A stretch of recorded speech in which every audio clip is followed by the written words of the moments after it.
55 есебімізде, кешіріңіздер, 54 есебімізде бірінші токар тапсырманы, яғни 240 бөлшекті станокта 5 сағат жанып дайындайды дейді. Яғни 5 сағатта 240 бөлшек дайындайды дейді. Екінші токар, бұл бірінші токар. Енді екінші токар бар екен, ол 1 сағатта одан 16 бөлшекті кем дайындайды дейді. 1 сағатта одан 16 бөлшекті кем дайындайды. Демек, x азайту 16 деп алайын. X дегеніміз біз мынау бірінші станок 1 сағатта қанша бөлшек дайындайтын білмейміз. Ол 5 сағаттағысы 240. Ал 1 сағатта ол x. 1 сағаты бұда x. Егер екі токар станоктарда қатар жұмыс істесе, олар осы тапсырманы неше сағатта дайындайды дейді. Демек,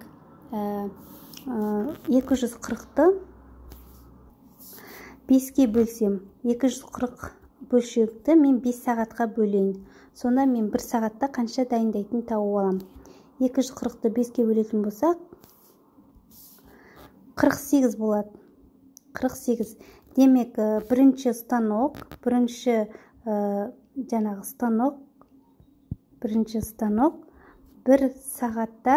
сағатта 48 бөлшек дайындайды екен. Бөлшек. Ал екінші станок одан 16-ға кем дейді. Демек, 48-ден мен 16-ны азайтамын. 48-ден 16-ны азайтсақ, 32 болады. 32 бөлшек. Енді екеуі 240 бөлшекті бірге дайындайтын болса, онда олар неше сағатта дайындап бітіретін біз тауымыз керек. Ол үшін мен теңдеу құрсам болады. Яғни бұлай. 48-ге қосамын 32-ні, көбейтемін x бізде.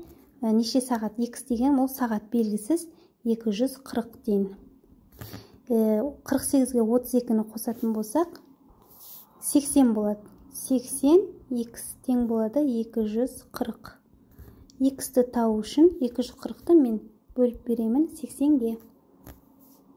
Яғни 240-ты 80-ге бөлетін болсақ 3 болады. Демек, жауабы